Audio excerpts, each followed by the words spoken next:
سلامونه ګران دوستانو، هیله ده چې روغ او جوړ به وئ، د صحت کالي مو په تن وي. خوشحاله یم چې بیا ستاسو په خدمت کې حاضر شوی یم له یوې نوې درسي ویډیو سره. دوستانو لکه څنګه چې تاسو په تېرو ویډیوګانو کې موږ د هوم ټیب شروع کړی و، په هوم ټیب کې د فنډ ګروپ په اړه وکړو. د نننۍ ویډیو کې راځم د هغه د پاراګراف ګروپ په اړه تاسو لپاره خبرې کوم. لنډ یې تشریح کوم تر څو د ویډیو حجم ډېر زیات نه شي. اول دوستانو تاسو دغه د بیلډ یا نمبرینګ یا لیست کولو طریقه ګورئ. دوستانو هر کله چې موږ وغواړو یو څه لیست کړو، پر مثال زه غواړم دلته دغه د لیست په طریقه جوړ کړم، یو څه لیست کړم. دلته راځم دوستانو، پر مثال کله چې ما دغه برخه سلیکټ کړه، یعنې تاسو چې غواړئ نمبر ورنه کړئ، یا هم د ABC په واسطه، یا هم د رومي اعدادو په واسطه، او یا هم د انګلیش نمبرز په واسطه یو څه نه غواړئ چې تاسو هغه لیست شي، نو دغه نښو څخه استفاده کولی شئ. پر مثال زه غواړم دغه نښه انتخاب کړم. هر کله چې زه دلته لیکل کوم، انټر بټن کېږم، انټر بټن وروسته به ماته بل دغه نښه شي. پر مثال زه دلته لیکم چې کابل، بیا راځم دلته لیکم چې خوست، بیا راځم دلته لیکم چې لوګر، بیا دلته راځم دلته لیکم چې کندهار. دوستانو تاسو وینئ زه چې کله هر کله د انټر بټن کلیک کړم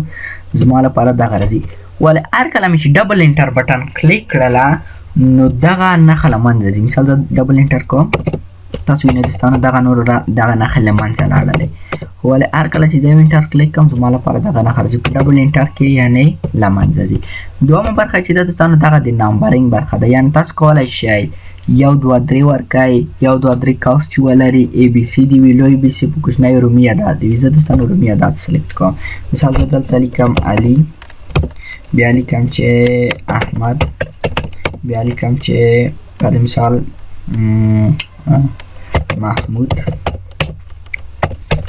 بیا دوستانو لیکم چې هغلته یو اشتباه شو، بیا دلته لیکم چې ولید. تاسو وینئ دوستانو چې رومي اعداد مخکې ځي. نو د دې لپاره تاسو هر څه چې وغواړئ هغلته کوم نمبر چې دی هغه سلیکټ کولی شئ. چینج لیست لیول پکې ایډیټینګ هم کولی شئ چې په کوم ډول سره دې وي، یعنې هغه لیست چې دی هغه کې تاسو ایډیټ کولی شئ. دوستانو زه غواړم چې دغه رقم د سلیکټ شي، نور دې داسې شي، یا د دې وروسته د ABC وي. وینئ دوستانو ABC شروع شول. بل څه چې دوستانو ډیپاینډ نمبر فارمټ، یو نوی فارمټ رااخیستل دي. مثال زه چې دلته کلیک وکړم زه یو نوی فارمټ رااخیستلی شم. مثال زما لپاره د دغه د الفبې نه شروع کړي، د چې هر کله پښتو لیکل کوم. وینئ تاسو هم دغه د الفبې ول دا چپ خواته د لیفټ ته مړولی شو دوستانو. یا سیټ نمبرینګ ویلیو، دغه ویلیو چې د دوستانو تاسو دلته نمبر انتخاب کولی شئ. مثال زه نه غواړم چې دغه د لیاو څخه شروع شي، دغه زما لپاره له 9 څخه شروع کړئ. نو دوستانو هر کله چې زه دلته لیکل کوم ایډیټ مې کړل، هغه به وروسته له 9 څخه شروع کړي. تاسو کولی شئ د باندې کار وکړئ، ویډیو اوږدېږي، زه ډېر تشریحات دوستانو نه ورکوم، نو هیله ده چې په دغه باندې تاسو پوه شوي وئ. بله برخه چې ده دوستانو هغه یعنې دغه نور ډولونه دي. په دې کې تاسو خپله هم ایډیټ کولی شئ. فرض مثال اول د 3 یو راغلی، بیا د هغه نمبر 1 2 3 واخلي، یا د هغلته یوه A راغلی، 4 A دې راغلي، بیا د یو نمبر واخلي، یا د الف وي، بیا د یو وي، بیا د A وي، داسې چې دا دومره په در نه خوري. هغه مهمې چې وو دغه اول دوه دوستانو چې تاسو ته مې تشریح کړل. بله برخه دا دوستانو د پاراګراف پر بلول دي، یعنې ځینې وخت موږ چې یو پاراګراف لیکو هغه غواړو چې په سنټر کې ځای پر ځای کړو. پر مثال هغه دې داسې ډول جوړ شي چې بیخي په مابین کې وي، نه رایټ طرف ته وي نه ښي طرف ته وي. یا دوستانو ځینې وخت موږ د پښتو لیکنه وکړو ولې هغه انګلیسي فارمټ کې راشي، په چپ طرف کې موږ هغه ښي طرف ته یوسو. نو دوستانو هغه له دې ځای څخه کولی شئ. مثال د منځ ته یعنې کنټرول ای چې کله تاسو ووهئ شرټکټ کې دغه بالکل په منځ کې راځي. تاسو ولیدل پاراګراف بالکل په مابین کې راغلی دی، ښي طرف ته یې وړئ، چپ طرف ته یې وړئ. بل څه چې دی دوستانو هغه د جسټیفای دی، یعنې کله چې تاسو غواړئ خپل پاراګراف دغه دواړو شاوخوا ته دغه طرف او دغه طرف یو ډول یعنې ډېر منظم یې ارینج کولی شئ، تنظیمولی شئ، نو هلته جسټیفای باندې کلیک کوئ. مثال تاسو دلته واضح لیدلی شئ، کله چې جسټیفای هم په دې کې ډېر واضح برېښي. تاسو ولئ چې پاراګراف زما لپاره په دواړو خواو کې په منظم ډول شو. نو تاسو چې هر څومره وغواړئ دغه منظم وي دلته سلیکټ کولی شئ. یو بله برخه دوستانو چې هغه ده دغه ارینج کول، یعنې د پاراګراف منظمول دي چې ښي اړخ نه ولوستل شي یا چپ اړخ نه. که ستاسو لیکنه پښتو وي کوشش وکړئ چې په ښي اړخ کې تنظیم کړئ، که انګلیسي وي هغه چپ اړخ ورته صحیح دی، یعنې د چپ اړخ څخه به ستاسو پاراګراف شروع شوی. دغه کې بیا معلومیږي. مثال دلته د پاراګراف یو څه ګډوډ کړم ستاسو لپاره بهتره معلومه شي. ښه اوس دوستانو تاسو ګورئ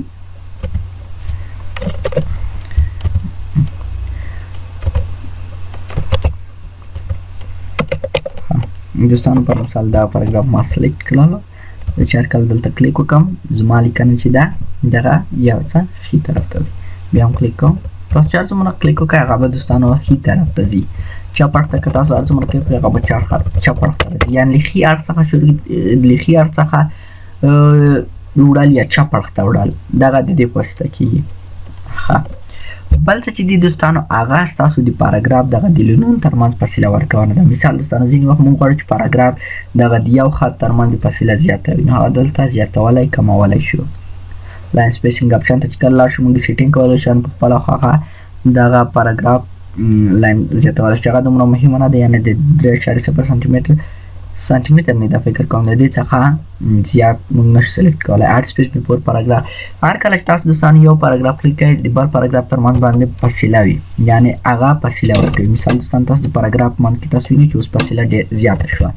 نو دې باندې هم پوه شوئ ریموو سپیس افټر پاراګراف له پاراګراف نه وروسته هغه فاصله چې د هغه له منځه وړی شي یعنې موږ نه غواړو هغه فاصله ولري بل چې د دوستانو دغه څه چې کوم ترسره کوي لیکنه مو له ښي اړخ څخه ولوستل شي له چپ اړخ څخه مثال که پښتو لیکنه وي موږ یې ورډ له ښي اړخ څخه ولوستل دوستانو ښي اړخ یې بیخي تنظیم شو انګلیسي لیکنه وي له چپ اړخ څخه ولوستل شي چې د دې او دې ترمنځ فرق دغه دی چې دغه لیکنه فقط ښي اړخ ته اړوي یا چپ اړخ ته خو دغه یې ښي یا چپ اړخ ته اړوي چې د دې ترمنځ توپیر باندې پوه شوي وای دوستانو بل څه دوستانو د پاراګراف بکګراوند کې رنګ اچول دي یعنې زه غواړم دغه ټول پاراګراف بکګراوند رنګ ولري یعنې هایلایټ شي هغه هم له دې ځای څخه تنظیمولی شم کله چې زه دلته کلیک وکړم دغه اپشن زما لپاره سلیکټ شي یعنې موږ کوم څه نوي سلیکټ کړي دلته یو کلیک وکړم نو دغه اپشن سلیکټ شو چې هر کله لیکل کوم هغه به په سور رنګ کې راځي مثال دوستان تاسو وینئ زه غواړم دا اوس مثال دلته راځم وینئ هر څومره چې زه لیکل کوم زما لپاره به سور رنګ اپلای کېږي هیله ده دوستانو دې برخه نیم پوه شوي وئ بل دوستانو بارډر دی ځینې وخت موږ غواړو چې زموږ پیج یا هم پاراګراف بارډرس ولري دوستانو زه غواړم چې پاراګراف مې په سر کې یو خط ولري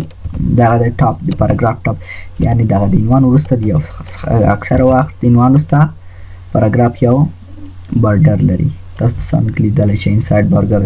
بارډر یعنې هر کوم رقم بارډر چې تاسو غواړئ هغه تنظیمولی شي او هریزونټل بارډر چې نه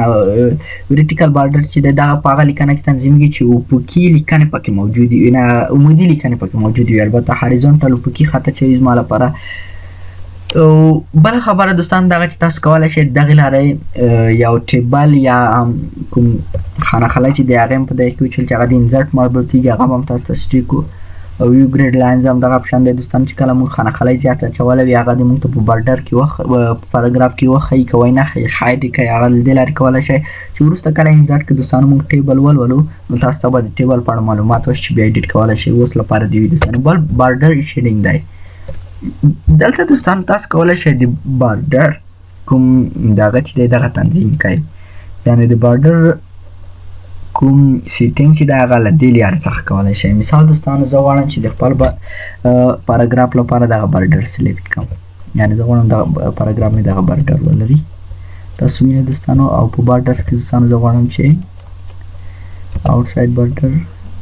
دلته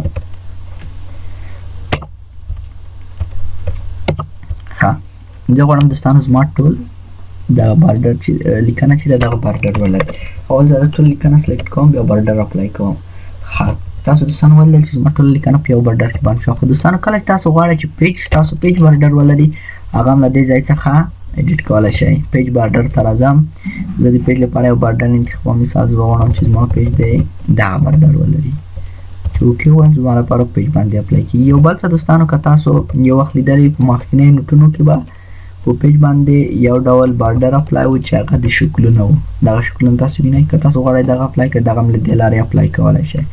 مثال زه غواړم چې واضح معلومه شي دغه بارډر ولري زما پیج کله چې اپلای کړم زما په ډاکومنټ باندې اپلای کېږي